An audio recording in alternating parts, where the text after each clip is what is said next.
Čau lidi, nový videjko tady na Červený pilulce. Dneska to máme pokračování toho ásku, protože, jak už jsem říkal minule tam těch otázek byla docela hromada. A když už jsem natáčel asi hodinku, tak jsem říkal, tyjo, zdávám to, tyjo, prostě to by tady bylo fakt asi na nejdýl. A rozdělím to na 2 díly, takže dneska máte pokračování. A vzhledem tomu, že těch otázek tam ještě docela dost je, tak to nebudu zdržovat a jdeme rovnou na to. Mám tady první otázku. Jogurt 4625. Kdy bude vlastně soud vraha Charlieho Kirka?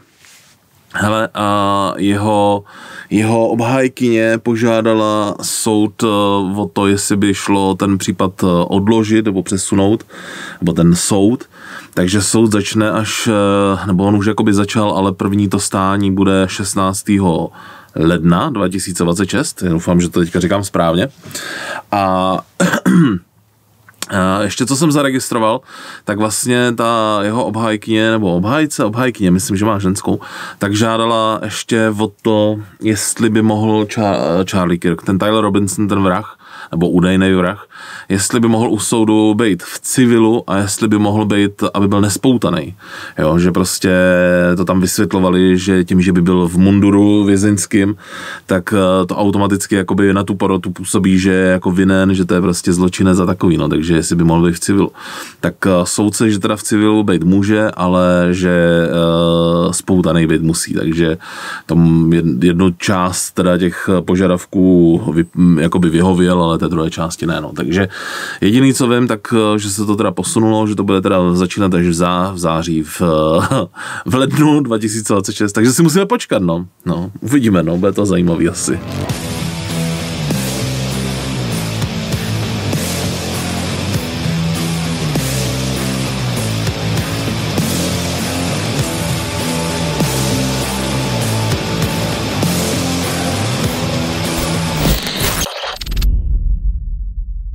Máme tady další otázku. Dašáček. Kdy jsi přišel na to, že se budeš zajímat o takováto témata? Ty jo. Hele, ono to už je, já se teďka asi trošku rozpovídám, jo? Asi to bude trošku delší, ale ono už to je nějakou dobu, protože pro ty, co mě úplně jako extra znáte mě třeba, narazili jste na mě až tady skrze Červenou pilulku, tak my s mojí ženou natáčíme na YouTube už od roku 2016, jo? My už jsme fakt jakože vlastně tady 9 let na YouTube.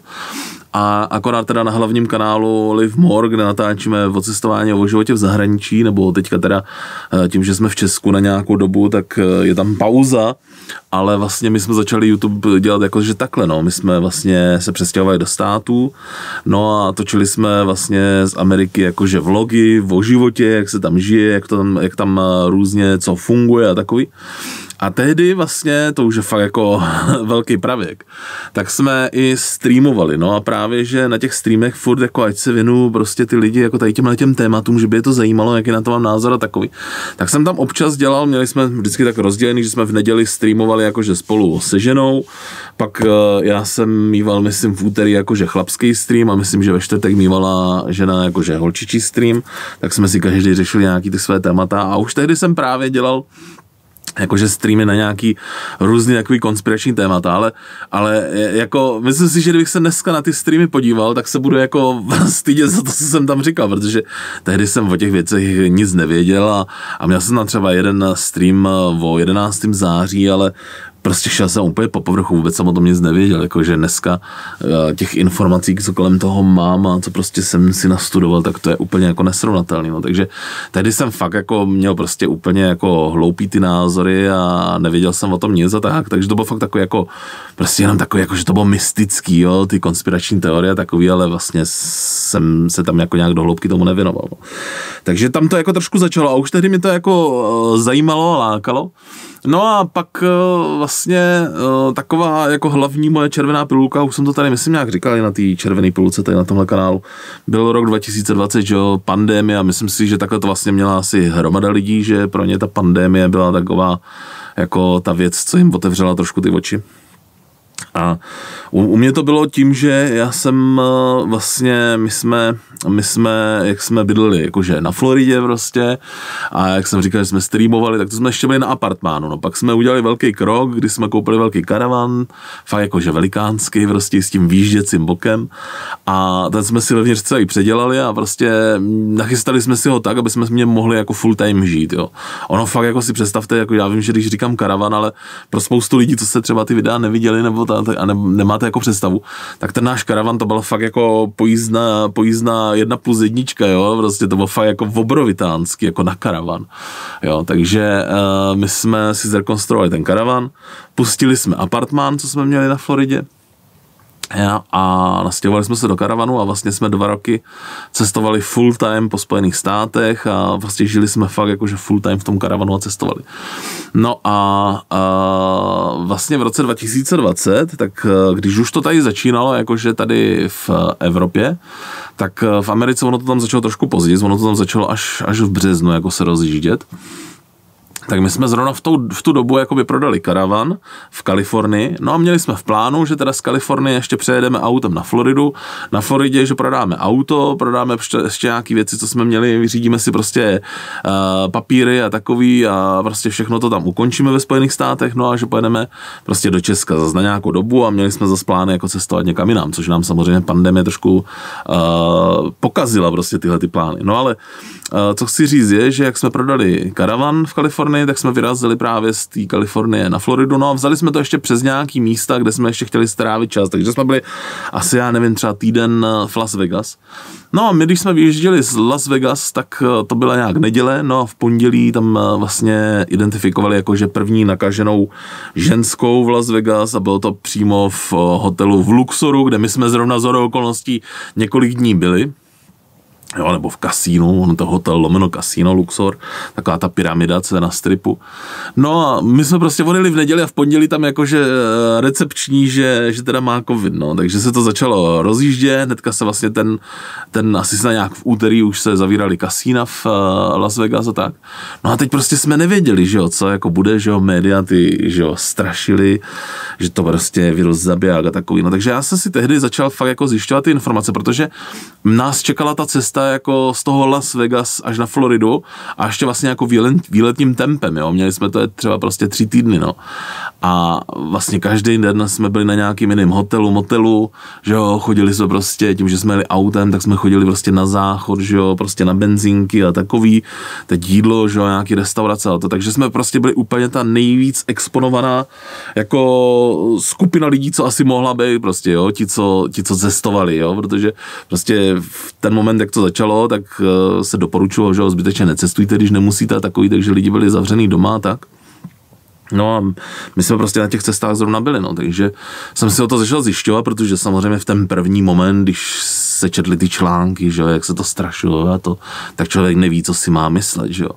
No, takže já jsem si začal tak jako o tom studovat, no, teď jsem zjišťoval prostě nějaký věci, které byly vlastně trošku jinak, než se o nich psalo v médiích. A už jsem si začal říkat, jako už to byly takový ty první pochyby, no.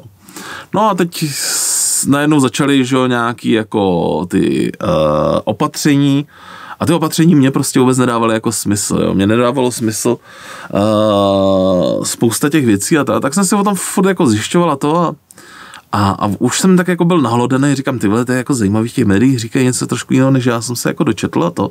Já jsem se fakt zajímal jako i o tom, jak ten vir funguje, jo, jak vlastně funguje ta nákaza, jak probíhá v tom těle, jak by měla probíhat ta léčba a takový a fakt tohle to všechno jsem si jako zjišťoval, protože prostě jsem takovej od přírody fakt jako zvídavý člověk, jo, prostě a myslím si, že tady mám asi spoustu lidí, kteří to mají podobně, nebo někdo se asi, když to teďka poslouchá, tak se asi v tom taky najde, že já fakt někde třeba jedu a vidím, já nevím, v Americe prostě vidím school bus a úplně mi vrtá hlavou, říkám, ty vole, jak to vlastně funguje, jako ty school busy, kdo to financuje, že jo, to ty lidi tam dělají jako full time práci, jako jejich full time práce dělat řidiče, kdy ráno svezou děcka do školy a pak je zase odpoledne odvezou domů, jako to je trošku divný, ne? Tak jsem se o to třeba začal zajímat, jo, musím prostě přijet domů, že jo, sednu k počítači a hnedka začnu googlit, jak to vlastně funguje, tak to mám prostě den co den, no. Takže takhle jsem to měl i s tou koronou, no, prostě, že mě to jako fakt zajímalo, jak vlastně co a jak.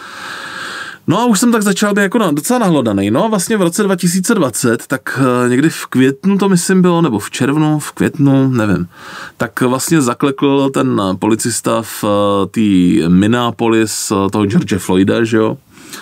No a rozjeli se ty obří demonstrace BLM po státech, že. No a teď jsem četl v těch médiích o tom, jako že v Americe je systematický rasismus a jak se tam mají černoši špatně a takový. A já říkám, ty vole, tak jako hej, já asi těch 5 let, nebo ono to bylo už víc jak 5 let, a říkám, já asi těch víc jak 5 let žiju úplně někde jinde, jako. Tady jako diskriminace černochů je, jako, ale pozitivní, teď oni mají prostě ve všem výhody, jakože ve všem prostě, jo. A rozumíte, za ty roky jsme se tam seznámili s hromadou lidí a seznámili jsme se i s černochama, bavili jsme se s hromadou černochů takový. A ten názor, jaký jsem měl prostě za ty roky, tak vůbec jakoby nekorespondoval s tím, nebo co jsem tam vypozoroval, s tím, co se psalo v médiích. No a tím, jak právě říkám, že jsem takový jako zvídavý člověk, tak já jsem tehdy si projel různý statistiky. Protože prostě, že jo, ty čísla, pokud jsou autentický, tak prostě tu pravdu vyobrazí jasně. No a to je výhoda v Americe, že vlastně máte na všechno, co vás napadne.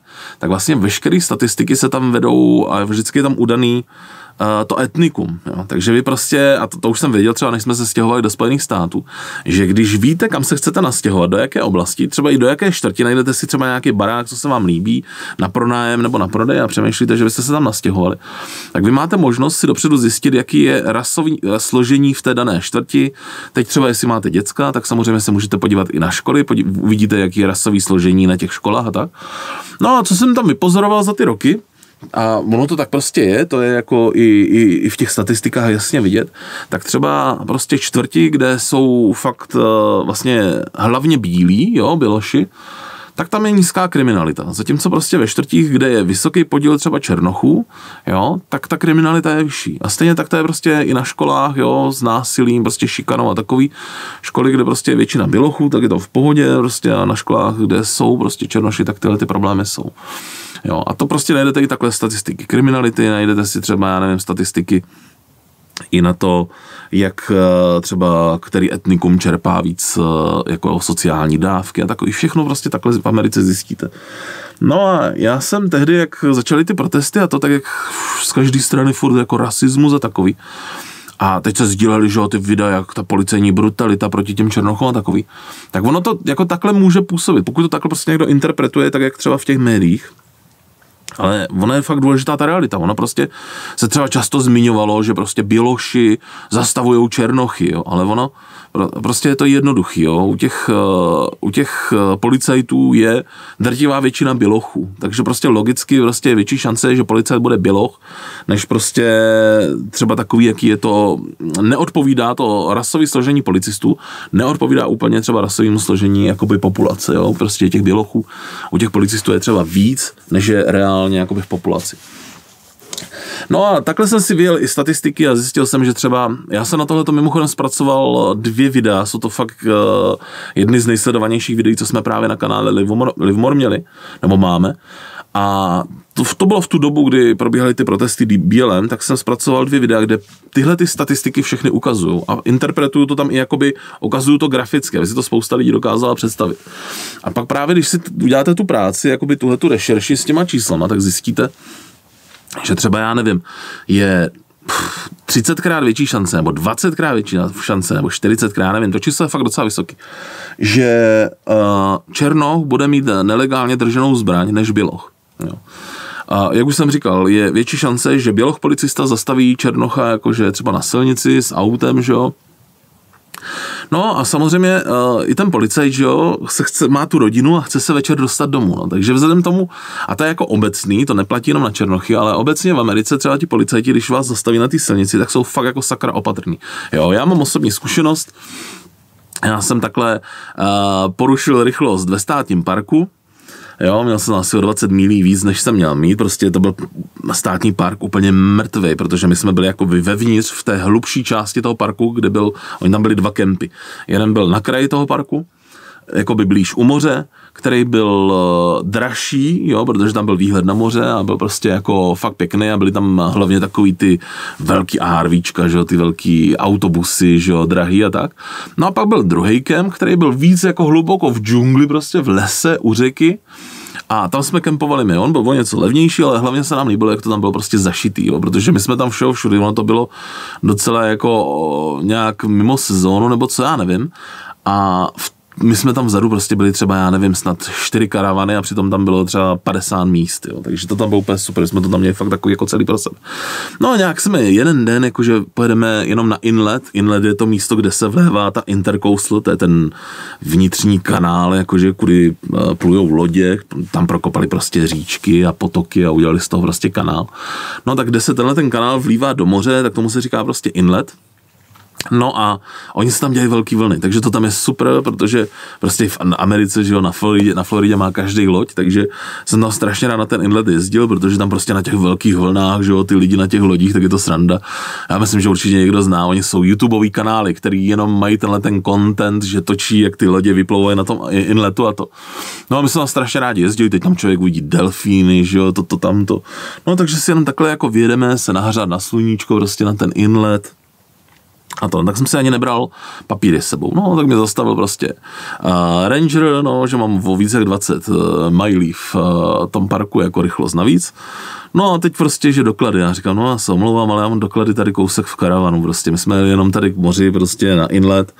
Já jako jsem si sebou papíry prostě nevzal, že já říkám, můžete jít se mnou, prostě se tady vrátit kilometr zpátky ke karavanu a já vám ukážu doklady. On, že neexistuje a to. No, takže a teď otázky, výslech, zavolal druhého policajta, já se to budu snažit zkrátit. Zavolal druhého policajta, zase výslech, prostě zase otázky.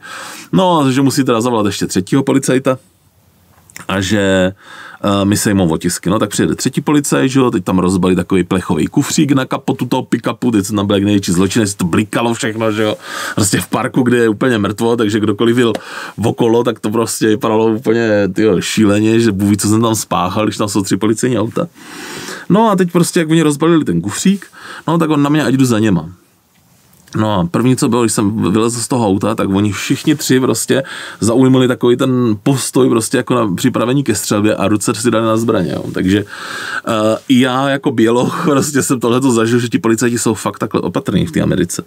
Takže logicky, když prostě policajt zastaví černocha, tak ví v ten moment, že u toho černocha je přibližně třeba 20krát, 30krát větší šance, než u bělocha, že bude mít nelegálně drženou zbraň. To je jako realita. Takže pochopitelně prostě opatrný. No a bohužel, když se podíváte třeba na hromadu těch videí, kde prostě ti běloši, policajti střílí na ty černochy, jo, když je takhle zastaví to, tak je to jenom daný tím, že ti černoši prostě nespolupracujou. A to je jako prostě skutečnost. Tohle si dejte pozor, pokud prostě pojedete do Ameriky, tak si dejte pozor, že jako policajtovi se nikdy neodporuje, jako vždycky se plní jeho příkazy, jo, protože to je první, co jsem taky udělal, když mě zastavil ten policajt, tak já zvyklý z Česka, že vylezu, no a jenom jak jsem chcípl auto, začínám vylejzat, tak on už zbraň do ruky a už na mě mířil a prostě okamžitě se posaď zpátky, já za tebou přijdu a dám ti instrukce, no, tak jsem seděl, tyjo, a on z dálky prostě mířil na mě tou zbraní, a jo, a už jsem seděl v tom autě, ale jako mířil na auto. A on prostě, dej ruce na volan, že? On jsem dal ruce na volan, že? Prostě. On přišel a co mi to jako napadlo vylejzat. Já říkal, já nevím, tak jako poprvé mě prostě policajt zastavil, tak jsem zvyklý jako od nás vylejzat, jako no, takže jako na to si dejte pozor. No, takže ať se k tomu vrátím, k té otázce. Já právě, jak jsem si tady zjišťoval různý ty statistiky, jak je to s tím rasismem v té Americe a to. A prostě za těch víc jak 5 let, co jsme tam zažili, jsem jako fakt nezažil, že by tam byl jakoby rasismus bělochů vůči černochů. Jestli jsem tam zažil rasismus, tak to bylo vždycky naopak, jakože fakt, a to vám řekne spousta lidí, kteří žijou ve Spojených státech a setkávají se s černochama nebo to, tak vám tohleto potvrdí, že největší rasisti jsou fakt černoši vůči bělochům, ale běloši vůči černochům ne, takže jenom jsem chtěl říct, že jsem to zase viděl v těch médiích, jako prostě ty sračky, že to takhle řeknu. A přitom realita prostě byla úplně jiná. Teď i čísla, statistiky prostě hovořily úplně jinak. A říkám si, ty vole, tak tohle je docela hustý, jako že ty média takhle lžou. No a začal jsem se o to zajímat víc a víc. A sledoval jsem i různý černochy, kteří vůbec jakoby tohleto kritizovali, to, co se dělo v roce 2020, ty protesty BLM, kritizovali celý to hnutí BLM. tak je hromada černochů, kteří prostě o tom takhle mluví a říkají a potvrzují to stejné, co já říkám teďka vám, tak to sami černoši prostě jsou, kteří to potvrdí. Takže jsem si začal říkat, jako hele, ty vole, tak tady je něco jako špatně, ty vole, ty média, jako oni neinformujou, ty média normálně jako se ti snaží vnutit nějaký názor, aby se podpořila nějaká agenda, no. Takže tohle byla pro mě taková jako červená pilulka. No a já jsem, jak jsem říkal, tak jsem na tohleto téma točil tehdy 2 videa, kde jsem ukazoval ty statistiky a tak. A vlastně už jsem se tak jako na tom kanále Live More občas k něčemu, co nesouviselo jakoby s cestováním, ale co souviselo třeba s tím, co se děje aktuálně, nebo prostě s politikou, tak jsem se tomu občas tak vyjádřil. A vždycky mi tam lidi prostě psali po ty videa, hej Balu, dělej tenhle ten content, to je prostě úplně tišitý na míru, prostě dělej to a takový. No a já jsem někdy asi v roce 2021 začal dělat červenou pilulku, ale jakože na Telegramu a jenom vlastně jako zpravodajství. To, co dělám i do dneška, ale tehdy jsem dělal jenom ten Telegram, to zpravodajství. A dělal jsem to, třeba já nevím, rok určitě, úplně zadarmo, prostě jenom fakt jakože ve svém čase a sdílel jsem tam hromadu zpráv právě jakože třeba během té pandemie a takový různý studie a tak. A fakt jako že asi přes rok, ale samozřejmě mi to žralo hrozně moc času. No, takže po nějaké době, fakt asi třeba po tom roce jsem se na to vyprdl. Přestal jsem ty zprávy dělat. No a poslední impuls tak bylo právě atentát na Donalda Trumpa, kdy jsem ten první pokus, kdy v tom Butleru, v té Pensylvánii, kdy já jsem na to natočil video, ještě na kanál Live More, a zase mi tam lidi psali, hej Balu, prostě dělej tenhle ten content. No a já už jsem nějakou dobu jakoby nad tím přemýšlel, že bych chtěl dělat ještě nějaký jako videa jiný než o cestování, protože o tom cestování je super točit videa, když cestujeme, ale zrovna když se na nějakou dobu jako vrtneme do Česka, tak není moc o čem točit a prostě my to nemáme postavený na nějakých výletech v Česku, že jo, nám lidi třeba psali, hele, točte výlety po Česku a takový. Čeká, až mi tady odjede. Točte výlety po Česku a takový, ale to není úplně to, co by mě jako extra bavilo a to. Tak jsme tak jako řekli, že jako asi výlety po Česku asi jako fakt dělat nebudeme a to. No a furt jsem si říkal, hej, hodilo by se mi něco, nějaký content, který bych mohl dělat prostě tak nějak jako kdekoliv, nezávisel by na tom, jestli jsme v Česku nebo jestli jsme někde v zahraničí, jo. A takový, no. Takže když jsem natočil to video o tom atentátu, ještě tehdy na ten kanál Live More, červenec 2024, tak zase tam prostě hromada komentářů, Balů, tyjo, dělej to a takový, no, takže já jsem teda, tehdy jsme to nějak řešili s Ňuňu, s mojí ženou a ona taky jako prostě, hej, ty to stejně prostě potřebuješ jako dělat a říkat a prostě ty lidi jim to ukazovat tu pravdu a takový, prostě pust se do toho, no, takže já jsem snad ještě během 2 dní nebo tak nějak založil kanál Červená pilulka, no, nahnal jsem tam nějaký lidi. No a od té vlastně doby dělám jakože tohleto full time, no vlastně už se věnuju jenom tomuhle a dělám tu červenou pilulku, no, takže bylo to asi nevyhnutelný, vždycky si říkám jako, hele tyjo, tohle to asi bylo nevyhnutelný, no, a vždycky jsem chtěl dělat takového něco trošku jiného a spíš dělat něco jako třeba na takový jako tý dokumentární úrovni novinářský a trošku se tady v tom a tom teďka realizuju, no, takže takhle to nějak bylo, no, jako už to trvalo nějakou dobu a fakt ten atentát na toho Trumpa, tak to už byla taková jako poslední kapka, kdy jsem si řekl, hej ty vole, už fakt musím, protože prostě tady se zase o tom psali hrozný nesmysly. A vlastně, hele, celý je to daný jenom tím, ten impuls hlavní je, že jsem prostě znechucený z těch mainstreamových médií, že ty už dávno neinformujou. Ty mainstreamové média prostě programujou. To je, takhle to říkám a tak to prostě je, no. Malá vsuvka, jestli vás zajímají témata, který řeším tady na Červené pilulce, tak se přidejte na Patreon, protože na Patreonu dělám extra videa, které nejsou tady na YouTube a myslím si, že jsou sakra zajímavý.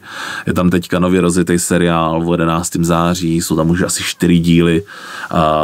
Tenhle ten seriál točím už podruhé, měl jsem ho už jakoby poprvé asi před rokem točil, ale tenhle ten nový je našlapanější, je tam víc informací, které jsem zjistil, je tam víc dobových fotografií a videí a takový, takže myslím si, že to je pecka, jsou ty videa tam fakt zpracovaný ještě kvalitněji, než jsou tady třeba na YouTube. U každého videa tak je v popisku, jsou odkazy na zdroje, takže si můžete všechno, co v tom videu říkám, tak si můžete ověřit prostě z těch zdrojů. Je tam rozjetý seriál docela dobrý o Russiagate, to je ten hoax o tom, že demokrati nařkli Trumpa, že spolupracuje s Ruskem. Jo, a je tam spousta dalších videí o různých tajných projektech americké vlády a všechno zajímavý si myslím. No, takže zvažte, jestli se tam nechcete přidat. Magic Pocahontas. Teď se dělou různý prasárny kolem Miss Grand International. Nezajímalo by vás to? Hele, abych byl upřímnej, tak vůbec nevím, o co jde. Jako, vůbec nevím. Vůbec nevím, o co to nezajímám, takže bohužel, no. Kuba Burger. Nechceš se orientovat i na českou politickou scénu? Jaký to bude mít vliv na geopolitiku?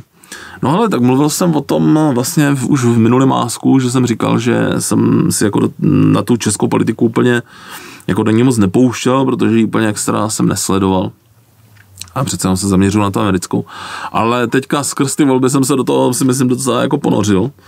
Jo, tak mě to začalo trošku víc zajímat, tak už jsem minule v tom videu říkal, že třeba formou nějakých těch ásků.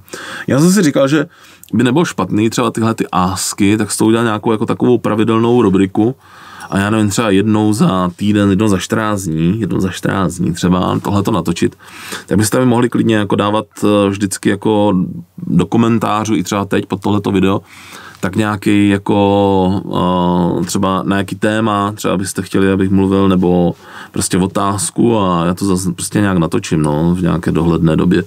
Myslím si, že tohle by byl asi třeba dobrý formát na to mluvit o té české politice v tomhletom formátu, jako já nechci dělat nějaký takový jako edukativní dokumentární videa, tak jak třeba dělám o té americké politice.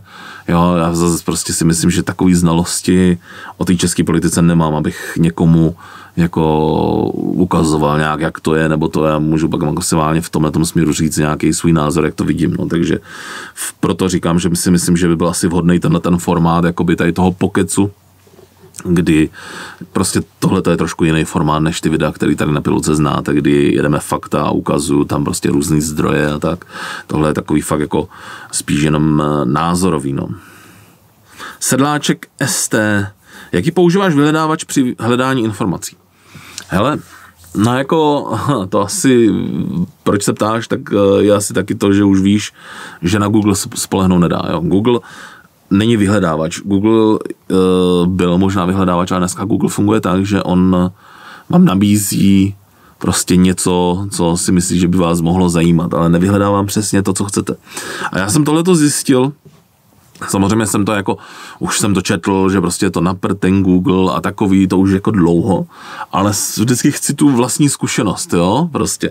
Takže jsem tu zkušenost, když jsem si řekl, tyhle, tak tady je něco špatně, tak bylo právě během pandemie, protože nějak třeba v roce 2020, možná na konci, možná na začátku třeba roku 2021, něco takového, tak jsem někde narazil na článek, který měl nadpis Země, které se rozhodly nehrát pandemické divadlo. Bylo to jako v angličtině.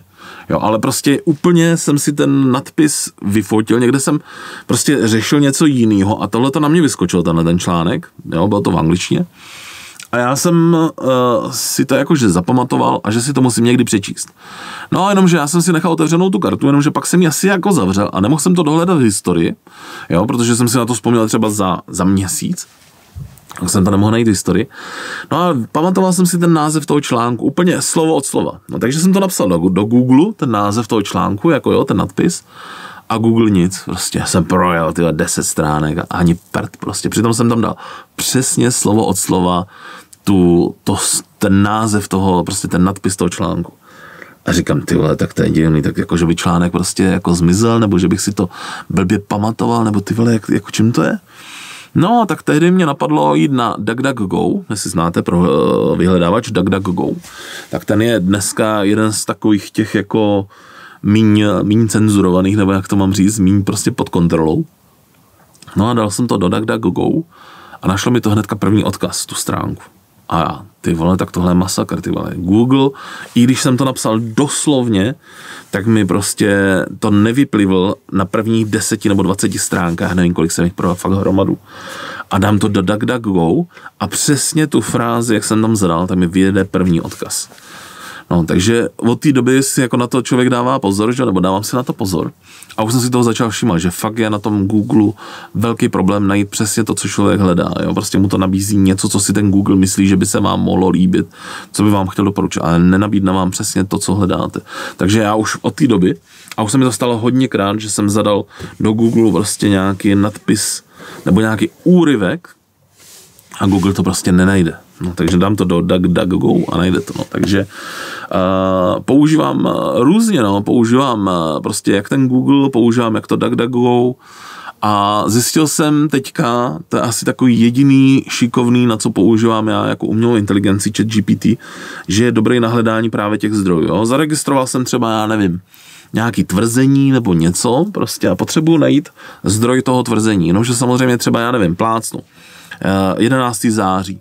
Je to nějaký tvrzení z té 565 stránkové oficiální zprávy oficiální komise pro 11. září, jo, vydali prostě 565 stránkovou knížku, která je oficiální zpráva o tom, jak proběhly teda ty útoky toho 11. září. To je zpráva z toho vyšetřování. No a já jsem někde zaregistroval třeba prostě, já nevím, koukáš na Reelska, že jo, nebo něco, vyskočí na mě někde nějaký fakt, že prostě údajně je napsaný v té zprávě to a to. No ale já neznám tu doslovnou formulaci a vzhledem tomu, že to je tolik stránek, tak bych to prostě hledal úplně strašně dlouho, no takže já to dám do ChatGPT a napíšu prostě, hele, potřebuju prostě tohleto tvrzení, najdi, jestli v tom prostě v té zprávě té komise tohleto tvrzení v nějakým způsobu najdu, jo, nebo prostě něco, co jakoby tohleto by potvrdilo tenhle ten fakt. A na to je to třeba šikovný, no, takže stejně to dělám i třeba se zdrojema, že jsem zaregistroval nějaký tvrzení a prostě najdi mi hele zdroje pro tohleto tvrzení, jo, než abych to hledal já a strávil bych u toho hromadu času, tak prostě ChatGPT to najde relativně rychle, no, takže na tohle to je asi jediný, na co používáme já, prostě AI, protože na rešerši, na shromažďování informací se na to člověk vůbec nemůže spolehnout, prostě vždycky mi to říká hrozný nesmysly, které vůbec nejsou pravda. Co je blbý, že když člověk hledá ty zdroje, jakože skrz tu AI, tak stejně si to musí ověřit, jestli to tam opravdu je. Ono vám to napíše, hele, je to v oficiální zprávě na straně 121, a já dojedu na tu stránku 121, pročtu ji prostě celou, pročtu ty stránku 120, pročtu stránku 122 a to tam vůbec není tahleto. Tak tomu ChatGPT napíšu, hele tyjo, ale tam to prostě není. A on, no jo, máš pravdu, tam to fakt není. Tak mi najdi zdroj tohohle tvrzení, kde a on, nemůžu. No, takže jako i ten ChatGPT si musí člověk fakt jako hlídat a kontrolovat, no, takže já třeba se na to prostě spolehnout nemůžu a fascinuje mě, že jsou lidi, kteří na to fakt spoléhají, i třeba jako na rešerši a zjišťování informací a vytváření, já nevím, různých popisků třeba, tak no, takže jako to mě docela fascinuje. Prnzr 111 hn. Europe the Last Battle, CZ na odyssey.com, už si viděl, ale ne, neviděl, vůbec ani nevím, co to je. Michel 2535, jak se vlastně stavíte k věci, co se stalo ohledně Charlieho? Hele, já si myslím, že asi zbytečný to tady rozebírat, jakože v tom Asku. Já jsem o tomhletom tady točil víc videí a vlastně 2 z těch videí byly točeny relativně bezprostředně po tom, co se to stalo. A tam si myslím, že to moje naštvání jako z toho je vidět, takže doporučuji si, když tak pustit to. Myslím si, že je zbytečný tady plýtvat časem a opakovat, no. Každopádně, hele, jako tehdy jsem to tam úplně moc jako na plnou hubu neřekl. A řekl jsem to snad v tom posledním díle o tom Charliem Kirkovi.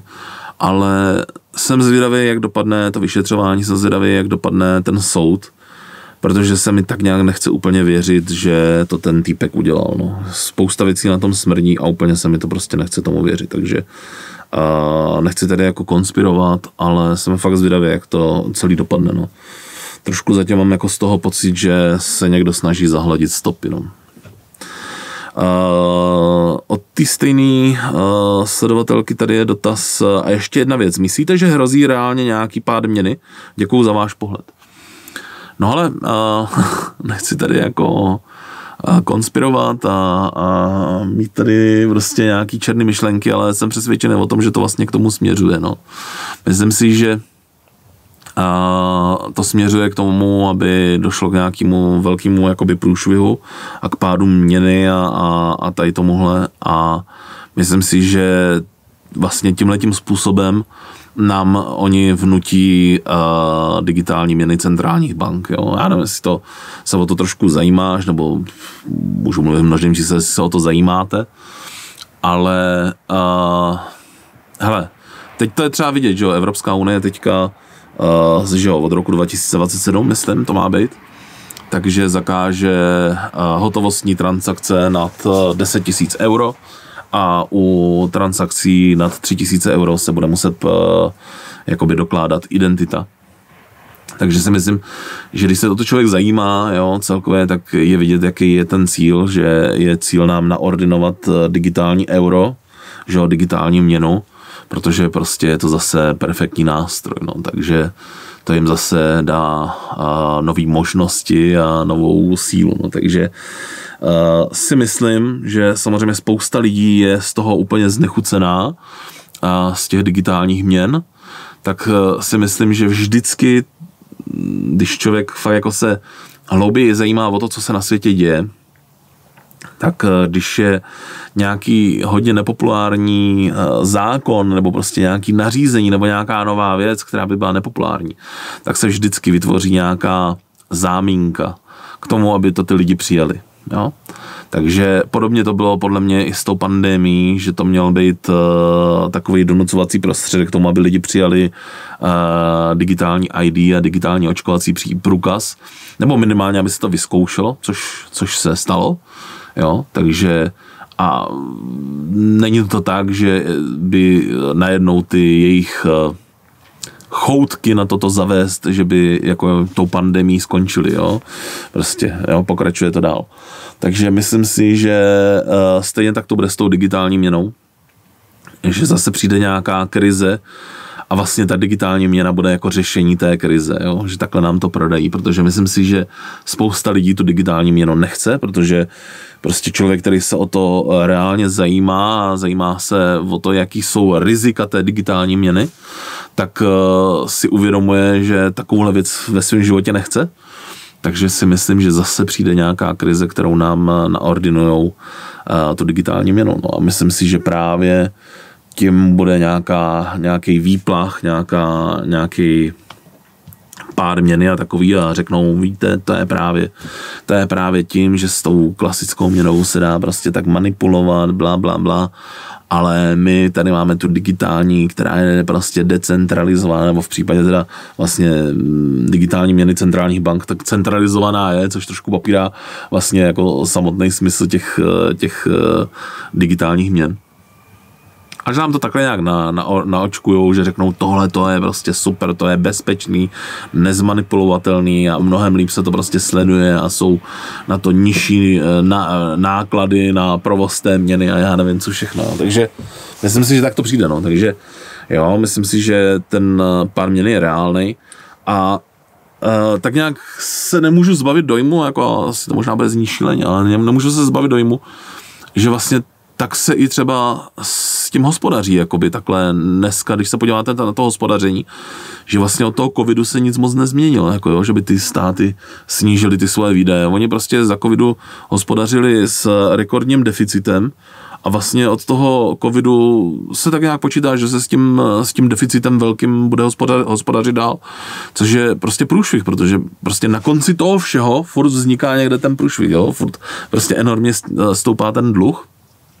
A je to takový, od toho covidu je to takový jako po nás povodeň, no, takže nemůžu se zbavit toho, že prostě buď to jsou ty lidi tak neschopní, co tam jsou a prostě neuvědomujou si, kam tohle to povede, že to jenom oddalujou průšvih, který bezprostředně musí přijít jednou, a nebo prostě to dělají cíleně právě proto, aby to dohnali do toho průšvihu a aby nám pak naservírovali tu digitální měnu, no, takže nevím, no, je to takový docela šílený. Určitě mi napište do komentářů, jak to vidíte vy, jo. Možná se v tomhle tomu úplně mýlím, jo. Ale určitě mě zajímal váš názor. Janík Američan, nebo American, nevím.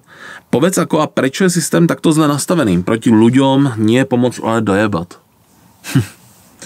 Hele, a tohle je jako složitý téma, no. To je složitý téma. A jako já si tohleto říkám, tuhleto otázku si pokládám sám dost často. A to proto, že prostě takhle vůbec jako nepřemýšlím, no. To je pro mě fakt jako těžký to pochopit, čeho jsou jako lidi schopní, ale ono to je prostě jednoduchý, jo. Lidi asi tak, jak jsou, prostě to je asi naše nějaká podstata, nebo já nevím, prostě takhle asi fungujeme my lidi, že prahneme po penězích, pomoci a tohle je ono, no. Já si myslím, že ten systém je celý vlastně nastavený tak, aby furt se ujímal větší a větší moci, no. Že furt prahne po té větší moci nad těma lidma a vlastně ve finále ta moc, díky ní se můžou ty lidi, kteří se na tom podílí, tak díky té moci prostě si oni můžou vytvářet ty obchodní příležitosti. Vemte si to, že stejně tak to prostě bylo i s tím covidem, stejně tak je to i s válkou na Ukrajině. Jo, ona je to krize, ale zároveň pro lidi, kteří o tom rozhodujou, kteří mají na tom průběhu nějaký vliv, jo, podíl, tak jsou schopní tyhle ty krize perfektně monetizovat, protože oni prostě ví, co bude. Jo, oni o tom vlastně rozhodujou.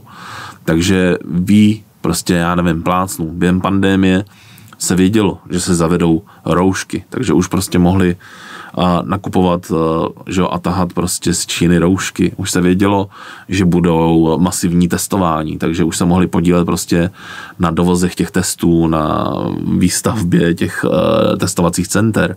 Jo, vědělo se, že budou vakcíny, takže se prostě dělali očkovací centra. A dalo by se prostě pokračovat, jo. Takže stejně tak je to s válkou, jo. Vemte si, že vlastně už snad někdy v roce 2023, to znamená rok po začátku války na Ukrajině, nebo tak nějak prostě, jo, už je to fakt dávno docela, tak už se podepisovaly smlouvy s firmami na obnovu Ukrajiny, jo. Takže to je jako zajímavé, prostě je to biznis, no. Takže tohle jsou prostě ty příležitosti, no. Takže já si myslím, že záleží, jak na kterou tu úroveň toho systému se člověk kouká, no, ale v každém případě jsou to podle mě prostě lidi, který ví, že ta moc znamená prostě pro ně zdroj financí a zdroj financí, když mají prostě dost peněz, tak vlastně jim to umožňuje tu vysokou moc, jo, je to takový... Hele, kolikrát se třeba člověk setká s tím, když se řeší jako lidi, kteří jsou úspěšní, jo, třeba úspěšní biznismeni a takový, tak většinou ten rozdíl mezi něma a těma neúspěšnýma je, nebo dost často třeba v tom, kam až ty lidi jsou schopni ti úspěšní biznismeni zajít. Jo, a teď už to může být jako ve smyslu, jak třeba bezpáteřní věc jsou schopni udělat, tím nemyslím, že všichni úspěšní podnikatelé, ale musí tohle to udělat, ale nebo třeba taky ve smyslu, co všechno jsou schopni obětovat tomu, jo? Že jsou schopni třeba tomu obětovat, já nevím, mají dítě, ale vlastně vůbec neví, malý dítě, jo? Ani neví, jak to dítě vyrůstá, protože jsou prostě permanentně v té práci a vlastně se nevinou třeba té rodině. Je to prostě podle toho, co jsou schopni ty lidi obětovat proto, aby ty peníze a tu moc a aby třeba ten biznis vybudovali. A myslím si, že podobně to je vlastně s lidma, kteří jsou v té vrcholné politice a nebo ještě nad tím, že jo, ty bych měl trošku konspirovat.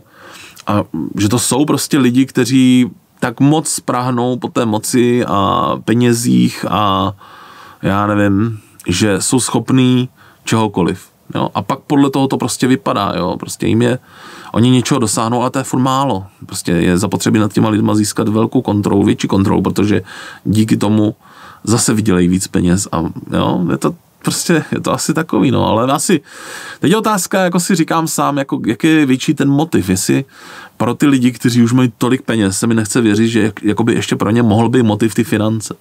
Tak jestli to je fakt jako ego a ta moc, že máš prostě takovouhle moc, že můžeš ovládat životy milionů lidí, jako možná to někomu to fakt tak prostě to tak moc potom prahne, že je schopnej to udělat, jo, a je schopnej těm lidem ty životy fakt jako takhle posírat a jenom proto, aby tu moc nad něma měl. Já nevím, jo. Já si myslím, že tady v tom je těžký o tom mluvit a říct, jak to vlastně je, protože já to sám nechápu, já to jako necítím, že bych prahal po nějaké moci nebo peníze, prostě po penězích. Pro mě jsou peníze jako prostředek, jo. Pro mě nejsou, pro spoustu lidí je to jako vydělávat peníze a kupovat si drahé věci a takový. Pro mě ne, pro mě peníze jsou prostě jenom jako nástroj pro to, abych si mohl třeba cestovat, žít si prostě tak nějak jako svobodnějc, jíst dobrý jídlo, ale není to pro mě, jako nejsou peníze to, abych si kupoval furt nový iPhone nebo abych prostě měl nabušený auto a prostě to, jakože abych dával najevo, že mám hromadu peněz. Pro mě to tak vůbec není, no. Pro mě vlastně peníze jsou fakt jenom jako nějaký prostředek, ale nevím, jak bych to řekl, prostě mám já kontrolu nad něma a ne oni nade mnou, no. Takže proto se mi asi těžce chápe, jako vlastně co motivuje ty lidi k tomu prahnout po té moci a po těch penězích takovým enormním způsobem, no. To mi taky určitě zkuste napsat vy do komentářů, jak to cítíte. Filip Kolomazník, která česká strana ti přijde nejrozumnější? Hele, nejrozumnější, jako, já nevím, no, mně nepřijde asi žádná. A asi u mě to je rozhodně jako cesta nejmenšího zla. A jediný, co vím, tak strany, které jsou za mě jako nevolitelný, jo. Takže za mě vlastně je jako nevolitelný cokoliv, co vlastně je teďka jako současná opozice teďka nová, jo, protože prostě jako mě fascinuje, že po těch 4 letech, co se tady předvádělo, takže jsou lidi schopní znovu jít volit Spolu, jo, nebo Piráty, nebo tak, no, takže to mě fascinuje, no, ale jako, že bych řekl, která strana je nejrozumnější, to jako fakt ne, no. Fakt jako, že to vnímám jako cestu asi nejmenšího zla. No, chtělo by to fakt nějakou prostě stranu, já si myslím, že asi takhle to má spousta lidí, jako to mám já, jako, že to vnímá. Nevím, určitě mi klidně napište, ale asi by to chtělo nějakou pořádnou stranu, za kterou by člověk fakt jako si řekl, ty vole, jo, těm to hodím rád, prostě. Matěj Zeo, jako dosáhnout produktivní debatu v dnešní extrémně rozdělené společnosti. Hele, to kdybych věděl, tak jako bych odpověděl, já nevím, no. Ale hele, tady je vidět, že vlastně to je ten cíl, jo. To je ten cíl rozdělit tu společnost po všech možných směrech. Jako jestli doteďka to někdo nevidí, tak já už fakt nevím, ale je to vidět fakt jako už to strašně očividný a už je to strašně jako nepřehlednutelný za mě, jo. Podívejte se na to, jak se snaží nás rozdělit ve směru názory jakože politický, ve směru muži, ženy, že jo, teď se prostě zase nový termíny vymýšlejí, manosféra, já nevím co, jo, je zapotřebí prostě rozdělit ty ženský a ty chlapy, je zapotřebí nás rozdělit i co se týče jakože pohlaví prostě, že teďka tady máme dalších 60 pohlaví, že jo, aby jsme se nezhodli vlastně vůbec na ničem a fakt jakože je vidět třeba, když se podíváte. Já už jsem to říkal, totiž tohleto stejný byla ta prezidentská kampaň ve Spojených státech loni. Jo? To byla kampaň, co se týče jako ze strany demokratů, postavená jenom na nenávisti a na rozdělování té společnosti. Jo?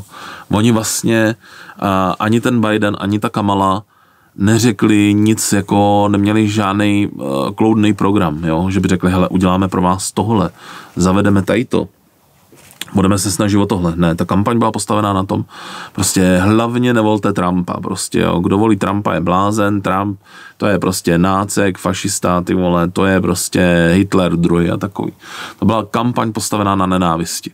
A ono samozřejmě, já to jako svým způsobem chápu a myslím si, že to je důležité to pochopit a vidět to, protože pak pochopí člověk, jak lehce se s ním snaží kdo mainstreamový média a i ty politici manipulovat. Ale to je kampaň prostě postavená vlastně na těch nejpřízemnějších pudech, že jo, lidských. Vlastně takhle fungují i sociální sítě. I sociální sítě, ten algoritmus je nastavený tak, že vám nabízí záměrně ty negativní věci, ty horší věci. Protože prostě to zbuzuje ty největší emoce a tu největší interakci. Jo. Oni prostě potřebujou na těch sociálních sítích vás udržet, potřebují, aby tam prostě byla nějaká interakce, aby prostě lidi scrollovali, že jo, zapojovali se do diskuzí a takový, a aby prostě tam ty emoce byly. Tak to funguje. A myslím si, že moc dobře si to uvědomujou i právě ti političtí poradci a takový, co prostě radí s těma kampaněma, že tahle ta kampaň postavená na té nenávisti tak je mnohem úspěšnější nebo silnější než kampaň postavená na té pozitivní věci. Jo. To znamená, vzpomeňte si na tu kampaň, co byla teďka před volbama, že jo, není to tak dlouho, ty volby proběhly před měsícem a týdnem, kdy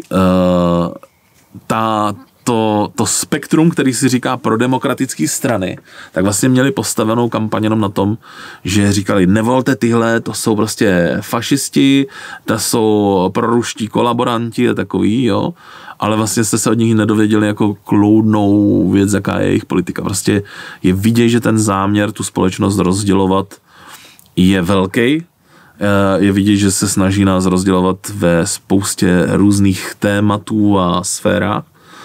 A je dobrý to pochopit, no. Ale pak je problém prostě vést s těma lidma v té společnosti tu diskuzi, protože prostě v té společnosti je hromada lidí, kteří tohle to nepochopili, že se to děje a nechali se tím strhnout, no. Nechala prostě ta kampaň negativní, ta kampaň té nenávisti, tak na ně zafungovala a fakt jakože prostě jim ty v uvozovkách mozky jako vymila, jo.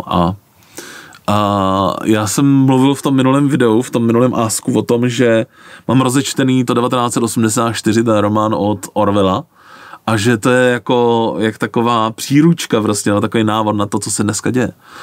A tam právě to třeba taky jako dokonale popisuje, že vlastně tam taky jako je záměr tu společnost rozdělovat. A oni tam dokonce mají normálně jakože v kanceláři každý den 2 minuty nenávisti.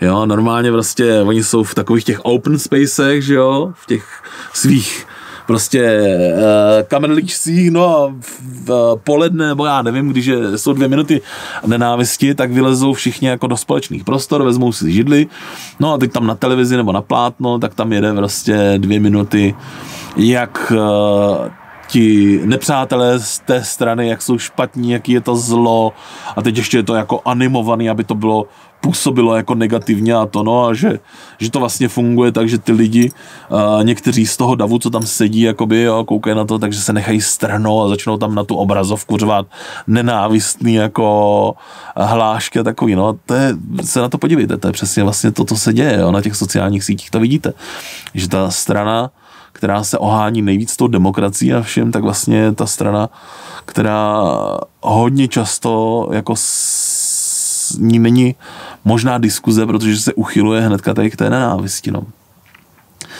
A to zafungovalo, no. Dneska prostě spousta lidí, s kterýma se dáte do řeči, tak oni řeknou, to je prostě nácek, to je fašista, to je prostě ruský kolaborant, ale vlastně jako slyšíme to furt den co den, jako třeba ruský kolaborant, ale ještě to nikdo nedokázal, jako že ten člověk je opravdu financovaný Ruskem a takový, což mě vlastně vůbec udivuje jako ty myšlenkový pochody jako těch lidí, jak prostě na jednu stranu podporujou tu Ukrajinu, aby prostě se ubránila tomu Rusku, protože to Rusko už musí být jako mega oslabený a vlastně to Rusko je úplně jako neschopný a kde si co si nebyli schopní za 3 roky nebo za 3,5 roku tu Ukrajinu porazit. Takže vlastně to Rusko takhle jako vyobrazují, že to je úplně neschopný a že finančně, že v prdeli Rusko a že stejně dřív nebo později jako to Rusko bude muset tu válku zastavit, protože na to nebude mít a tak. A přitom vlastně zároveň tyhle ty stejný lidi vyobrazují Rusko jako úplně totálně všemocný, jo? Že má možnost jako se zapojovat a ovlivňovat hromadu politiků po celém světě a platit trolí farmy a platit těm politikům kampaně a nevím co všechno, tak jako nemáte ten pocit, jako že prostě na jednu stranu se to Rusko vyobrazuje, jako že je prostě vlastně slabý a to, a na druhou stranu vlastně Rusko může úplně jako za všechno a že má obrovský vliv po tom světě a tak. Jakože tohle to jsou prostě takový jako 2 myšlenky, které si podle mě dost odporujou, jo. Buď to prostě teda to Rusko fakt má takovouhle moc. Já neříkám, že ti dotyční politici, o kterých se říká, že jsou to ruští kolaboranti, že jsou placený Ruskem, a já nevím co, že nejsou placený Ruskem. Já prostě si nemyslím ani to. jenom přijde jako fascinující, že vlastně někdo dokáže říct, jako to Rusko je slabý, jo, je zapotřebí, ta Ukrajina má šanci ho porazit, zapotřebí tu Ukrajinu podporovat a zároveň vlastně ten stejný člověk řekne, ne, to Rusko je tak silný, že dokáže uplácet politiky po celém světě, kdokoliv, kdo je prostě proti válce na Ukrajině a kdo ji nechce podporovat, tak je automaticky ruský kolaborant a vlastně placený Ruskem.